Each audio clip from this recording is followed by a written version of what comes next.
The throne room was silent, and silence among my people is never a good sign. I stood at the center of the polished floor, my ceremonial robes heavy on my shoulders, and I could feel 100 eyes on me, most of them cold.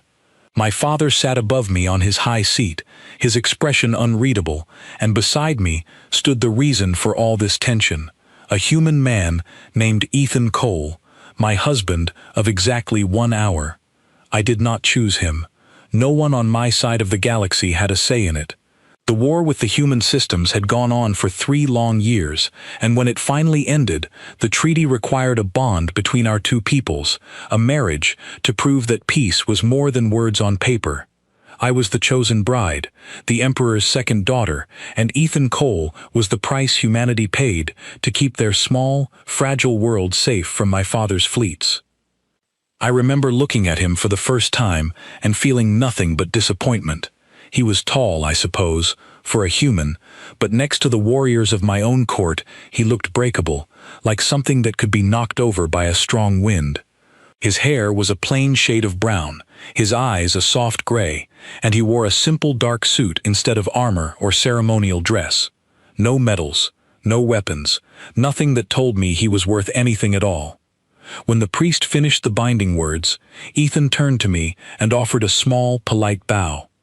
It was not the deep, formal bow my people give to nobility. It was simple, almost casual, and it made several nobles behind me laugh quietly into their hands. I did not laugh. I simply felt embarrassed.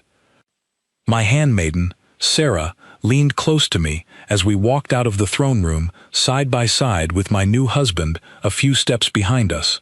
Her voice was barely above a whisper. "Princess," she said, "is that truly the best they could send us?" I did not answer her directly, but I did not need to. My silence said enough.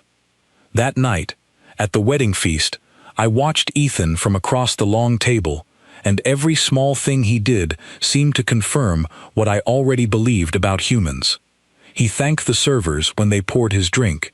He cut his own food instead of allowing an attendant to do it for him.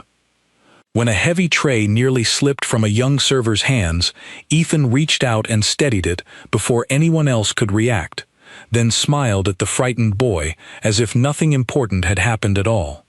Among my people, no one of royal blood touches their own food service. No one of royal blood notices a servant at all, unless there is a reason to punish them. Ethan noticed everyone, and to me, sitting there in my formal robes, with my back straight and my pride wounded, it looked like weakness dressed up in fine clothing. Lord TrSci, one of my father's oldest and most trusted advisors, sat near the head of the table that night, watching Ethan with an expression I would later understand far too well. TrSci was a broad, heavily built man of my own species, with pale gray skin and eyes the color of storm clouds. He had lost a brother in the war with the humans, and everyone at court knew he had never forgiven the peace treaty, let alone the marriage that sealed it. Halfway through the feast, TrSci rose from his seat, lifting a cup high enough for the whole hall to see. "A toast," he announced, his voice carrying easily over the music, "to peace, and to our new prince, who I am told can lift nearly 40 pounds without assistance." Laughter rolled through the hall like a wave.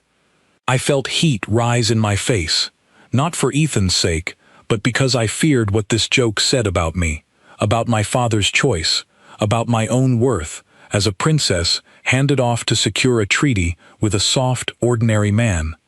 Ethan did not react the way I expected. He did not flush with anger. He did not stand to defend himself. He simply lifted his own cup, smiled, and said, "Thank you, Lord TrSci. I promise to practice." The hall laughed again, but this time there was something different in it, something almost fond, though I could not understand why. To me, it still looked like surrender, like a man too weak to even notice he was being mocked in front of an entire empire. Later that night, alone in the private chambers we had been given, I finally allowed myself to say what I had been holding back all evening. "Do you not care," I asked him, "that they laugh at you?" Ethan was standing near the tall window, looking out over the palace gardens, his hands folded behind his back in that same easy, unbothered way. He turned to look at me, and for just a moment, something flickered behind his gray eyes, something quiet and old that did not match the rest of him. It passed so quickly, I told myself I had imagined it. "Let them laugh," he said. "Laughing at someone tells you more about their fear than it does about the person they are laughing at." I did not understand what he meant, not then, and I was too proud to ask him to explain. Instead, I turned away from him and told myself, again, that I had been given the lesser half of this bargain. A soft man, a polite man, a man who smiled through insults instead of demanding respect. I did not yet know how wrong I was. I did not yet know that the quietest people in any room are sometimes the ones with the least reason to prove anything at all. That night, I slept lightly, my mind circling old fears about my father's court, about Lord Threx's cold eyes, about the laughter that had followed my new husband out of the hall. I told myself it did not matter what a human thought of insults. I told myself I had married a soft man for the sake of peace, and that peace, however humiliating, was worth the cost.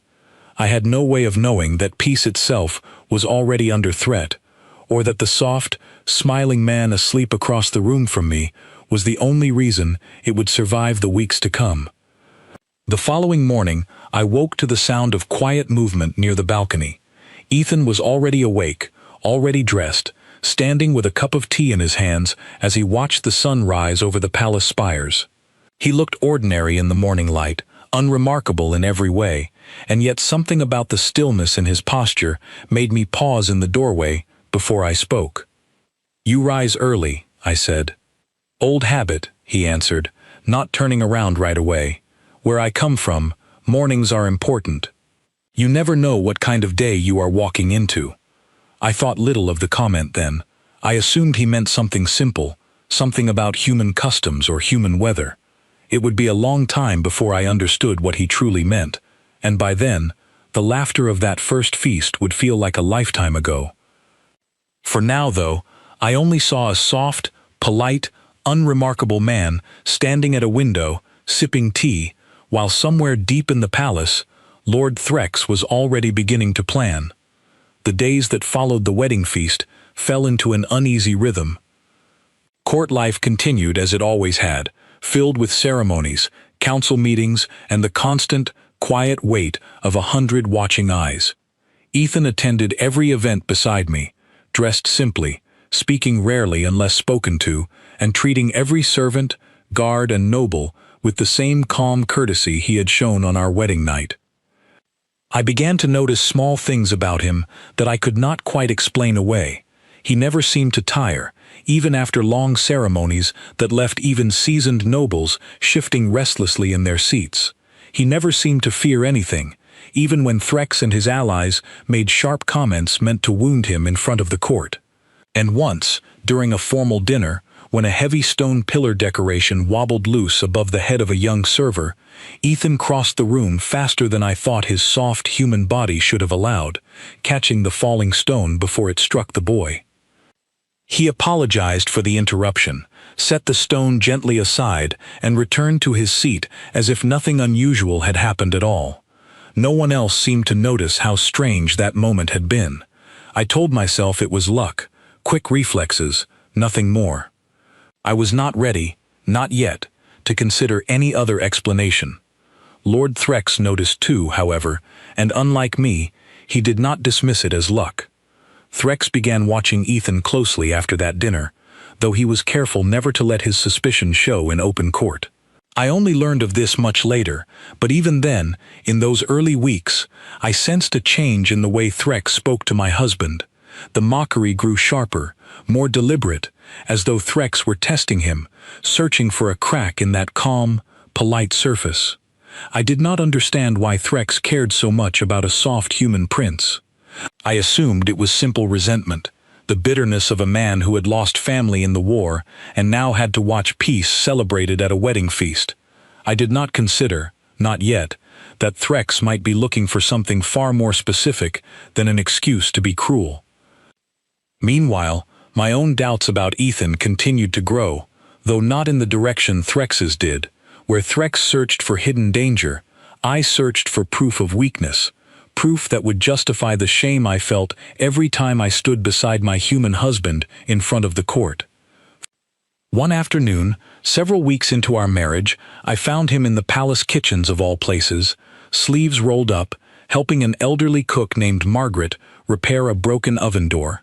The kitchen staff had grown fond of him quickly, which surprised me at first, though I told myself it was simply because humans understood how to speak to servants as equals, having no true nobility of their own. "Why are you here?" I asked him, standing in the doorway with my arms folded. "The door was stuck," he said simply, not looking up from his work. "Margaret mentioned it during breakfast, and figured I would take a look." "You are a prince," I reminded him. "There are servants for this." He glanced up then, wiping a smear of grease from his hand with a cloth, and gave me that same easy, unbothered smile I had already grown used to. "Where I come from," he said, "princes still know how to fix things. It keeps you honest." I did not understand what he meant by that either, not fully, though something in his tone made me pause before I turned and left the kitchen without another word. It was around this time that I began noticing the scar. I saw it first by accident, one evening when Ethan removed his outer coat after a long council session, and for just a moment, the collar of his undershirt shifted enough to reveal a mark along his upper back, pale and faintly silver, unlike any wound I had ever seen on a human before. It did not look like a burn. It did not look like a blade mark. It looked almost as though something had been carved into him deliberately, with precision rather than violence. I asked him about it that same night, once the servants had gone and we were alone in our private chambers. "What happened to your back?" I said. Ethan's expression shifted, just slightly, the calm mask slipping for the briefest instant before settling back into place. "An old injury," he said. "From before the war ended, nothing worth discussing." "It does not look like an accident," I pressed. "It looks deliberate." He was quiet for a long moment, long enough that I thought he might actually answer honestly. Instead, he simply said, "Some things are easier left in the past, Caliph. I promise you, it does not affect who I am now." I did not believe him, not entirely, but I also did not know how to press further without risking an argument I was not prepared to have. So I let the matter drop, filing the strange scar away with all the other small, unexplained details that did not fit the soft, ordinary image I had built of my human husband. Looking back now, I understand why he could not tell me the truth then. The treaty was still fragile. TrSci and his allies were still watching for any excuse to break it, and Ethan, whatever else he was, understood the danger of revealing too much, too soon, even to his own wife. It was almost a month after our wedding when TrSci made his first true move, though at the time, I mistook it for nothing more than another cruel joke at court. During a formal gathering to celebrate the anniversary of the treaty's signing, TrSci approached Ethan directly in front of a large crowd of nobles, his broad frame towering over my husband's more ordinary build. "I hear humans pride themselves on physical training," TrSci said loudly enough for the entire hall to hear. "Perhaps our new prince would honor us with a demonstration, a simple contest of strength, nothing more. Surely that is not too much to ask of the man who now shares our princess's bed." The hall fell silent, waiting. I felt my stomach tighten with dread, certain that whatever happened next would only bring more shame down on my family's name. I expected Ethan to refuse, to make some polite excuse, to retreat the way he always had from every insult thrown his way. Instead, he simply smiled, that same calm, unbothered smile, and said, "Of course, Lord TrSci, name your contest." TrSci's eyes lit with something close to satisfaction, and he gestured toward a heavy stone pillar decoration near the edge of the hall, one of several ornamental blocks carved to resemble ancient warriors, each weighing far more than any human should be able to lift without assistance. "Lift it," TrSci said simply, "and hold it above your head for the length of 1 minute. If you can manage that, I will personally apologize for every joke I have made at your expense." I wanted to intervene. I wanted to stop this humiliation before it happened, though whether out of pity for Ethan or fear for my own family's dignity, I could not have said at the time. Before I could speak, however, Ethan had already crossed the hall, rolled up his sleeves, and placed his hands on either side of the stone pillar. I remember holding my breath, certain I was about to watch my husband strain and fail in front of the entire court, giving TrSci exactly the victory he wanted. Instead, Ethan lifted the pillar as though it weighed nothing at all. There was no strain in his expression. No shaking in his arms. He raised it smoothly above his head and held it there, perfectly still, while the hall around us fell into stunned silence. I watched TrSci's satisfied expression crumble into something far darker, something closer to alarm, though he quickly forced his face back into a mask of polite surprise. "Impressive," TrSci said finally, his voice tight. "Quite impressive indeed." Ethan lowered the pillar carefully back to its place, brushed the dust from his hands, and turned to offer TrSci a small, polite bow, the same casual bow he had given at our wedding all those weeks ago. "I believe you owe me an apology, Lord TrSci," he said lightly. The hall erupted into scattered, nervous laughter, though I noticed it was different this time, edged with something like unease rather than mockery. I stood frozen at the edge of the crowd, staring at my husband as though seeing him for the very first time. I did not understand what I had just witnessed. I told myself it must have been some clever trick, some hidden mechanism in the pillar's design, anything other than the simple truth standing right in front of me. That night, alone in our chambers again, I finally asked him directly. "How did you do that?" I said. "That pillar should not have been possible for you to lift." Ethan was quiet for a long moment, standing near the window as he so often did, his gray eyes distant and unreadable in the dim light. Finally, he turned to face me, and for the first time since our wedding, I saw something serious behind his calm expression, something almost like a warning. "Caliph," he said quietly, "some of your father's guests are more dangerous than they look, TrSci included. I would ask you to be careful around him, especially now." I laughed, though not unkindly, more out of disbelief than anything else. "You are warning me about danger," I said, "when you are the one who just lifted a stone pillar as though it were made of paper." Ethan's expression did not change, and something in his stillness made my laughter fade more quickly than I expected. "There are things about me you do not yet understand," he said. "I promise I will explain everything, when the time is right. For now, please trust me on this one thing. TrSci is not simply an angry old noble nursing a grudge. He is planning something, and I believe it may put you in danger." I wanted to dismiss his words as paranoia, as some strange human instinct I did not understand. But the seriousness in his voice stayed with me long after we had gone to sleep that night. I lay awake for hours, staring at the ceiling of our chambers, turning over the image of that stone pillar rising above his head as though it weighed nothing at all, and beneath that image, a colder, quieter thought began to take root. What if I had been wrong about him from the very beginning? The diplomatic voyage to the outer colonies had been planned for months, long before TrSci lifted that pillar in front of the entire court, long before Ethan's quiet warning kept me awake through the night. My father insisted the trip continue as scheduled, believing that any sign of hesitation would suggest weakness to the colonies, still uncertain about the treaty. I argued against it once, quietly, in the privacy of his study, but he waved away my concerns with the same certainty he brought to every decision. "The Empire does not pause for rumors, Caliph," he told me, "and TrSci is a bitter old man, not a threat to the throne."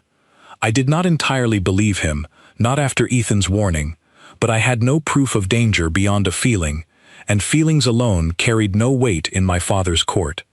So I boarded the royal transport alongside my husband, my handmaiden Sarah, and a modest escort of palace guards, telling myself that perhaps my father was right after all, that perhaps Ethan's warning had simply been the caution of a man still unfamiliar with our customs. I was wrong, and I would learn exactly how wrong within the very first hour of our journey. The transport moved smoothly through open space, gliding past distant stars toward the outer colonies where a small delegation waited to greet us. I remember standing near the observation window with Sarah, admiring the view, while Ethan sat quietly nearby, reading through diplomatic documents with the same calm focus he brought to everything. The first sign of trouble came as a faint tremor beneath our feet, so subtle at first that I mistook it for simple turbulence. Then the lights along the corridor flickered, dimmed, and the low hum of the ship's engines shifted into something rougher, more strained. Sarah gripped my arm, her eyes wide with sudden fear. "Princess," she whispered, "something is wrong." Before I could respond, the corridor lights failed completely, plunging us into darkness broken only by the dim emergency glow along the floor. Distant shouts echoed from somewhere deeper in the ship, followed by a sound I recognized instantly, and with dread, the sharp, cracking report of weapons fire. Ethan was on his feet before I even registered him moving, setting aside his documents and crossing the room to stand between me and the corridor entrance. "Stay close to me," he said, his voice calm but firm, in a way I had never heard from him before. "Both of you." I wanted to ask what was happening, wanted some explanation that made sense, but there was no time. The door to our private cabin burst open, and 3 armed figures stepped through, wearing the plain gray uniforms of independent raiders, the kind my father's fleet occasionally hunted along the outer trade routes. I understood immediately why my father had underestimated the danger. This did not look like an act of war between empires. It looked exactly like a random act of piracy, the kind that could be blamed on outlaws rather than traced back to any noble house within our own court. The lead raider raised his weapon toward Ethan without hesitation, clearly identifying him as the priority target, and I felt my heart stop in my chest, certain I was about to watch my husband fall in front of me. Instead, Ethan moved. I have relived that moment countless times since, and I still struggle to describe it accurately. One instant he stood calmly between me and the doorway, and the next he was simply gone from where he had been standing, reappearing beside the lead raider so quickly that my eyes could not properly track the movement between the 2 points.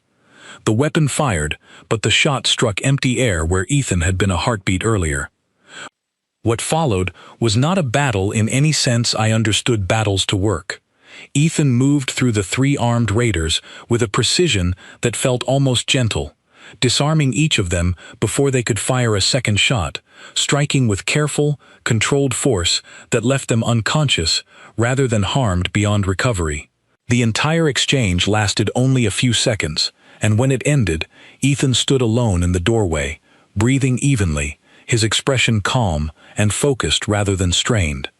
I stood frozen, staring at him, unable to fully process what I had just witnessed. Sarah's grip on my arm had gone tight enough to hurt, though I barely noticed the pain beneath the shock flooding through me.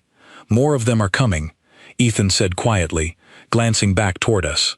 "I need you both to stay behind me and follow my lead exactly. Can you do that?" I nodded, though I am not certain I trusted my own voice enough to answer aloud. We moved through the darkened corridors of the transport together, Ethan leading with a quiet, focused intensity that bore no resemblance to the soft, unassuming man I had married weeks earlier. Every few moments, more raiders appeared from side corridors and access panels, clearly moving through the ship with purpose rather than random opportunism, and each time, Ethan met them with the same controlled, devastating efficiency, never allowing a single shot to reach either me or Sarah. I began to notice details I had missed before, details that made a cold, uncomfortable understanding settle into my chest. Ethan's movements were too precise, too fast, too controlled to be simple human reflexes. When one raider managed to land a solid strike against his shoulder, a blow that should have staggered any ordinary man, Ethan barely seemed to register the impact at all, continuing his motion without pause or hesitation. "This is not piracy," I said finally, as we paused behind a bulkhead to allow him to check the corridor ahead. This is too organized, too deliberate. Ethan's expression tightened, though he did not look surprised by my observation. No, he agreed quietly. It is not piracy. Someone wanted this to look random, but they miscalculated the timing. And I believe I know who. Before I could ask him to explain further, the bulkhead beside us buckled inward with a shriek of tearing metal, and a heavily armored figure stepped through the gap, far larger and better equipped than the raiders we had faced so far. I recognized the design of his armor instantly, a modified version of the ceremonial guard uniforms worn by Lord Threx's personal household staff, though stripped of any identifying markings that might connect him directly to Threx's household. Ethan positioned himself immediately between this new threat and the two of us, his calm expression settling into something harder, more focused. "Caliph," he said without turning around, "I need you to get Sarah and yourself to the escape pods near the rear of the ship. Do not wait for me. Do not look back. Can you do this?" I felt a surge of fear, unlike anything I had experienced before, not for myself, but for him. Standing alone against an armored soldier clearly meant to eliminate him specifically, disguised as nothing more than an unfortunate casualty of random piracy. "I am not leaving you," I said. Ethan glanced back at me then, just for a moment, and something in his gray eyes softened despite the tension of the moment. "I did not want you to see this side of me yet," he said quietly, "but I promise you, Caliph, I am not in danger here. Please trust me, and get somewhere safe." Before I could argue further, the armored soldier lunged forward, and Ethan turned to meet him. I did not leave, not entirely, though I pulled Sarah back several steps to a safer distance along the corridor. What followed was unlike anything I had witnessed even in the brief encounters before it. The armored soldier fought with brutal, trained efficiency, each strike carrying enough force to dent solid metal paneling along the corridor walls. Against any warrior of my own people, even our most elite royal guards, such an opponent would have posed a serious, possibly fatal threat. Ethan met him without hesitation, moving with a speed and precision that seemed to increase rather than falter as the fight continued. He absorbed strikes that should have shattered bone, retaliating with controlled, measured force that gradually wore down his opponent's defenses. At one point, the soldier managed to land a heavy blow directly against Ethan's ribs, a strike with enough force behind it that I heard the impact echo down the corridor, and yet Ethan barely staggered, continuing his counterattack within the same breath. I watched his eyes during that fight, and I noticed something I had never seen in him before, something cold and focused and utterly without hesitation, a stark contrast to the calm, gentle patience he had shown at every formal event since our wedding. It was not cruelty, exactly, but it was not softness either. It was the focused, controlled intensity of someone who had trained for exactly this kind of danger for a very long time. The fight ended when Ethan finally disarmed the soldier completely, striking a precise blow that dropped his opponent to the floor, unconscious but breathing steadily. Ethan stood over him for a long moment, breathing evenly despite the visible bruising already forming along his jaw, before turning back toward where Sarah and I stood watching from the corridor. "Are you both unharmed?" he asked, his voice returning to its familiar, gentle tone almost as quickly as it had shifted away from it. I nodded, though I could not find words immediately, still processing everything I had just witnessed. The remaining raiders aboard the transport surrendered shortly after, apparently under orders to retreat if the primary assault failed, and palace guards from the rear of the ship finally arrived to secure the unconscious attackers for questioning. As calm slowly returned to the transport, I found myself staring at my husband as though truly seeing him for the very first time since our wedding day. "Ethan," I said quietly, once we were finally alone again in the privacy of a secured cabin, "what are you?"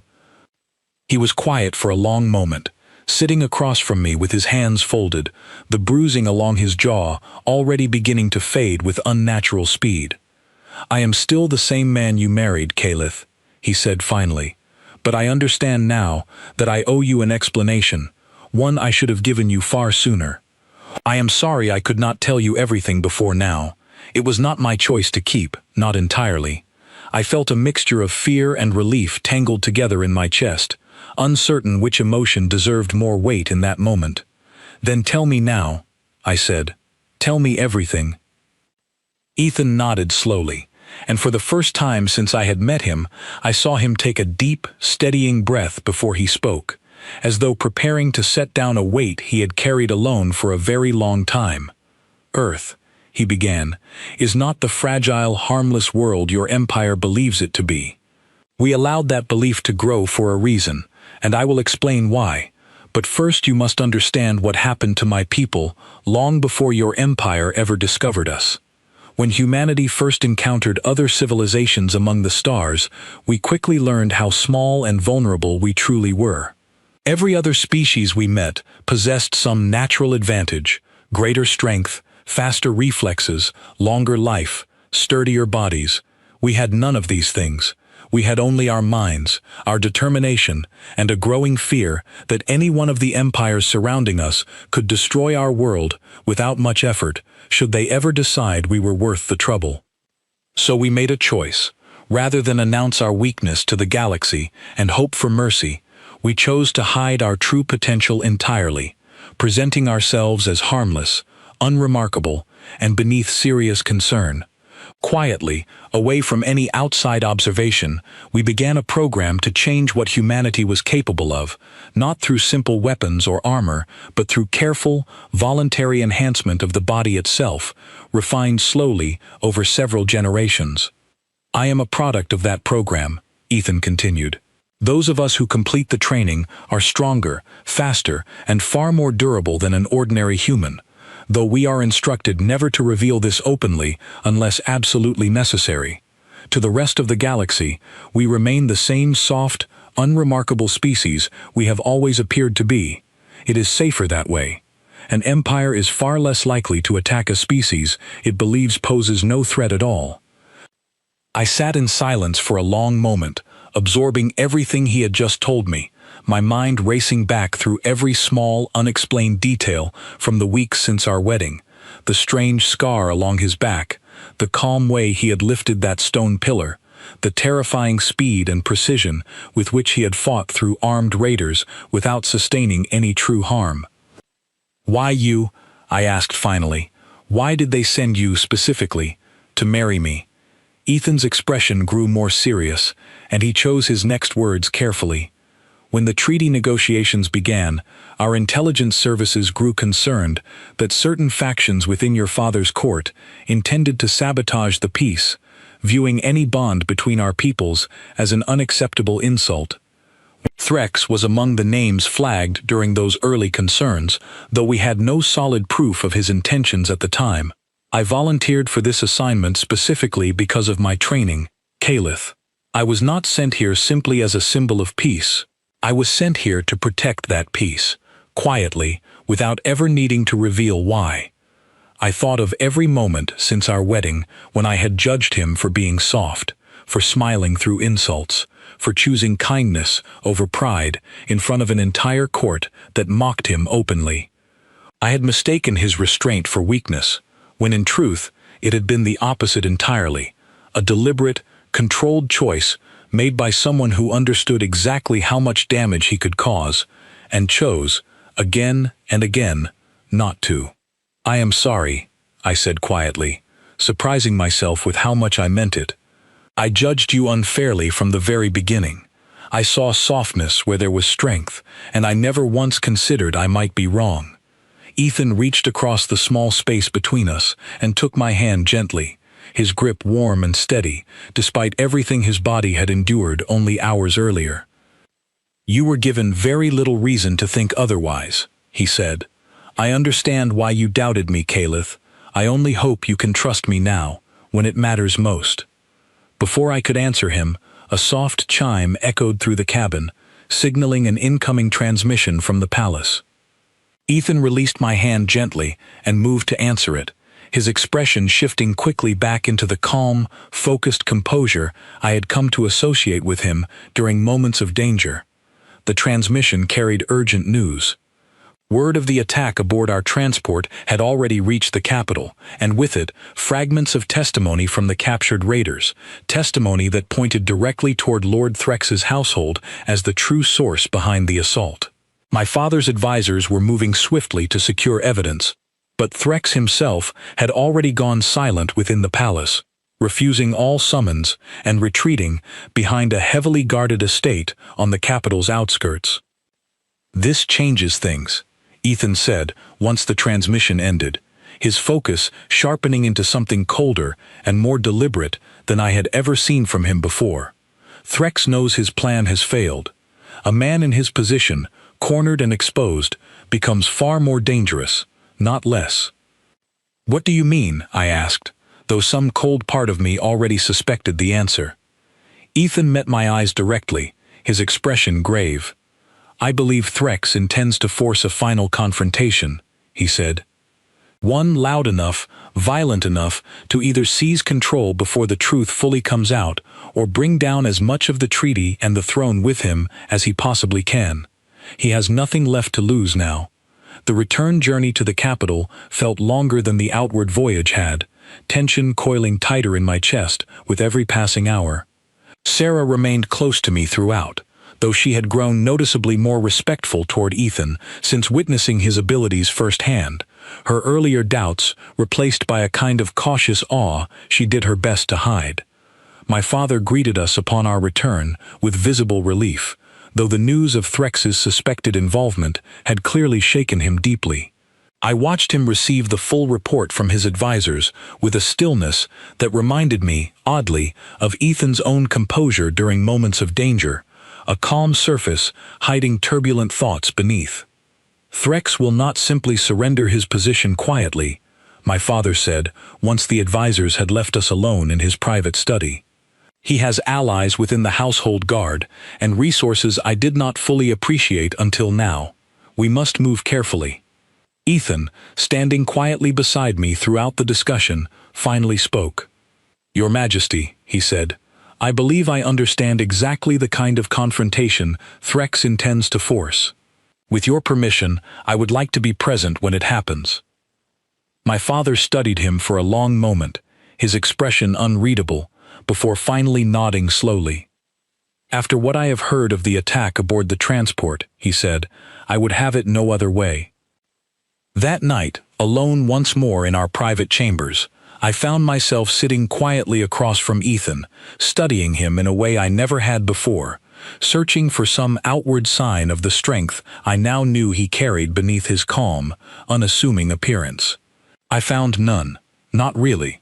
Only the same gentle gray eyes and easy posture I had grown accustomed to since our wedding, though I understood now that this ordinary appearance had always been a deliberate choice rather than a simple truth. "Does it ever tire you?" I asked quietly, pretending to be less than you are. Ethan considered the question carefully before answering. "Sometimes," he admitted, "but I have come to understand that true strength is not something you need to announce constantly to feel secure in yourself. The people who matter most eventually see it, when it counts." I thought of every moment I had dismissed him, every quiet insult I had privately agreed with at court, every assumption I had built from nothing more than his calm, ordinary demeanor. Shame settled heavily in my chest, though beneath that shame, something else was beginning to grow as well, something warmer and far more genuine than the resentment I had carried into our marriage weeks earlier. "I am glad you did not give up on me," I said quietly, "despite everything I believed about you."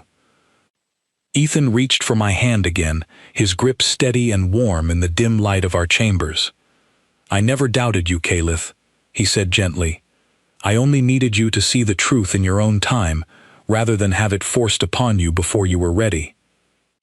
Red light outside our window, the lights of the capital stretched endlessly toward the horizon, calm and quiet, despite the danger we both knew was gathering somewhere within its heart.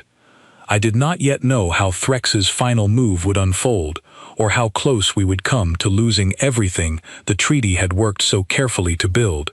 I only knew, sitting there beside my husband in the quiet dark, that whatever came next, I no longer doubted the strength standing beside me. The attack on the palace came 3 days later, under the cover of a formal council session my father had called to address the growing evidence against Lord TrSci. I understand now that TrSci chose that moment deliberately, knowing the palace would be filled with witnesses, knowing that a bold public move might still shift the balance of power in his favor if it succeeded quickly enough. I remember sitting beside my father in the council chamber that morning, watching TrSci enter through the tall double doors, flanked by a dozen armed household guards, far more than protocol allowed within the palace walls. The room fell silent immediately, every noble present sensing the danger, even before TrSci spoke a single word. "Your Majesty," TrSci said, his voice carrying easily through the tense silence, "I believe it is time we spoke plainly about the danger this treaty has brought upon our empire." My father rose slowly from his seat, his expression calm, despite the obvious threat gathering before him. "You have been summoned 3 times to answer for the attack on my daughter's transport, TrSci," my father said. "Instead, you arrive armed, uninvited, and surrounded by guards loyal only to yourself. Explain yourself now, or face the consequences of your silence." TrSci's expression twisted into something bitter and unguarded, years of careful restraint finally breaking free. "I have watched this empire weaken itself for the sake of peace with a species barely worth our notice," he said. "I lost my brother to human weapons during the war, and now I am expected to bow before a human prince sharing the royal bloodline. I will not stand by and watch our empire crumble beneath false gestures of friendship." With that, TrSci gave a sharp signal, and his guards moved swiftly to seal every exit from the council chamber, weapons raised toward the assembled nobles and my father's personal guard alike. I felt fear grip my chest immediately, though beside me, Ethan remained perfectly calm, his gray eyes tracking every movement within the room with quiet, focused precision. "This ends now," TrSci continued, turning his attention directly toward my father. "Step down and name me regent until a suitable heir can be chosen, one untainted by human blood, or this chamber becomes the site of your empire's greatest tragedy." My father's personal guards moved to defend him immediately, but TrSci's forces outnumbered them significantly within the sealed chamber, and I understood with sickening clarity that violence was only moments away from erupting throughout the room. Ethan rose slowly from his seat beside me, his posture calm but unmistakably resolute. "Lord TrSci," he said, his voice carrying clearly through the tense chamber, "this ends here, but not in the way you intend." TrSci turned toward him with open contempt. "The human prince finally finds his voice," he sneered. "Do you truly believe you can stand against trained soldiers alone?" "I do not wish to hurt anyone unnecessarily," Ethan said calmly, stepping forward into the open space between the 2 opposing groups. "But I will protect this council and this empire's future by whatever means necessary." TrSci laughed, a harsh, humorless sound, and gestured sharply toward his guards. "Then let us finally see what a soft human prince is truly capable of," he said. "Take him down." 3 guards moved forward immediately, weapons raised, and what followed unfolded so quickly that many nobles later admitted they could barely process the details even in memory. Ethan moved between the 3 attackers with the same precise, controlled speed I had witnessed aboard the transport days earlier, disarming each guard swiftly and without lasting harm, dropping them to the floor unconscious before they could fire a single shot. The remaining guards hesitated, clearly unprepared for what they had just witnessed, and TrSci's expression shifted rapidly from confidence into something closer to genuine alarm. "Impossible," he muttered, backing a step further from the center of the chamber. Ethan turned to face him directly, his expression calm but unmistakably serious. "Lord TrSci," he said, "you have spent weeks testing me, mocking me, and finally attempting to end my life aboard a transport carrying dozens of innocent lives. I have shown restraint at every turn, out of respect for the peace this marriage represents. Do not mistake that restraint for weakness one final time." TrSci's remaining guards exchanged uncertain glances, several lowering their weapons entirely as the reality of the situation settled over the room. TrSci himself remained frozen for a long moment, his earlier confidence crumbling visibly beneath Ethan's steady, unwavering presence. "You would not dare harm a member of the Royal Council," TrSci said finally, though his voice carried far less certainty than his words intended. "I have no intention of harming you, Lord TrSci," Ethan said calmly, "but I will end this threat, one way or another, here and now." With that, Ethan closed the remaining distance between them in a single, controlled motion, disarming TrSci completely before the older man could react, and pinning him firmly but carefully against the nearest wall, restraining him without inflicting any true injury despite TrSci's obvious size advantage. The remaining household guards, seeing their leader subdued so effortlessly, surrendered their weapons without further resistance, clearly recognizing the futility of continued conflict. My father's personal guard moved swiftly to secure TrSci and his remaining allies, while the assembled nobles watched in stunned silence, the full weight of what they had just witnessed settling slowly over the chamber. I crossed the room quickly to stand beside Ethan, my heart still pounding from the tension of the confrontation, though relief was already beginning to replace the fear that had gripped me only moments earlier. "Are you unharmed?" I asked quietly. Ethan turned toward me, his expression softening from the focused intensity of the confrontation back into the gentle warmth I had come to know so well over the past weeks. "I am fine, Caliph," he said. "It is finally over." My father approached us both, once TrSci and his allies had been fully secured, his expression a complex mixture of relief, gratitude, and something close to genuine respect I had rarely seen him show toward anyone outside our own bloodline. "Red Light Prince Ethan," my father said formally, addressing him before the entire assembled council. "This empire owes you a debt I am uncertain we can ever fully repay. You have protected not only my daughter, but the future of this entire treaty, at great personal risk to yourself." Ethan offered my father the same simple, respectful bow he had given at our wedding all those weeks earlier, though now the gesture carried an entirely different weight in the eyes of everyone watching. "I made a promise, when I accepted this marriage, Your Majesty," he said, "to protect the peace between our peoples, whatever the cost. I intend to keep that promise for as long as I am able." In the weeks that followed TrSci's arrest and the formal collapse of his faction within the court, the truth about humanity's hidden strength spread slowly but steadily throughout the empire. Many nobles reacted with shock, others with newfound respect, and a few, inevitably, with lingering suspicion that would take considerable time to fade entirely. My father, however, moved swiftly to strengthen the treaty rather than weaken it, recognizing clearly now the wisdom behind the alliance he had once arranged out of simple political necessity. As for me, I found myself looking at my husband with entirely different eyes than the ones I had carried into our wedding weeks earlier. Where I had once seen softness and unremarkable ordinariness, I now saw quiet, deliberate strength, chosen carefully rather than displayed carelessly, restrained not out of weakness, but out of genuine wisdom and control. One evening, several weeks after TrSci's fall from power, I found Ethan once more at the tall window of our private chambers, watching the sunset settle over the palace gardens with the same calm stillness he had shown on the very first morning of our marriage. "I owe you an apology," I said, moving to stand beside him.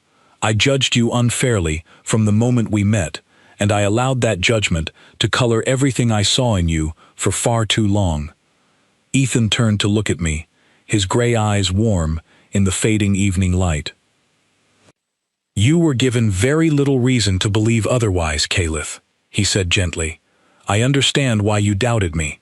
What matters now is that you see me clearly, and that you choose to stand beside me regardless of what others believe."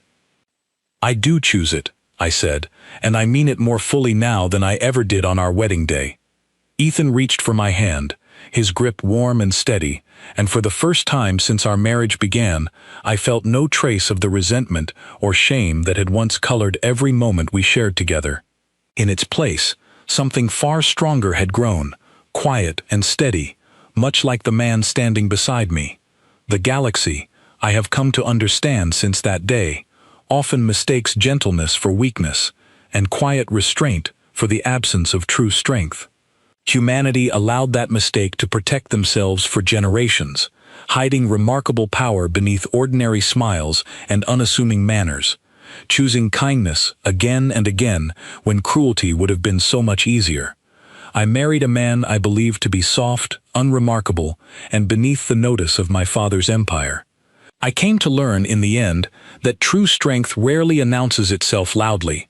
Sometimes it simply waits patiently, choosing restraint until the moment restraint is no longer enough, and then it rises, quietly and completely, to protect everything worth protecting.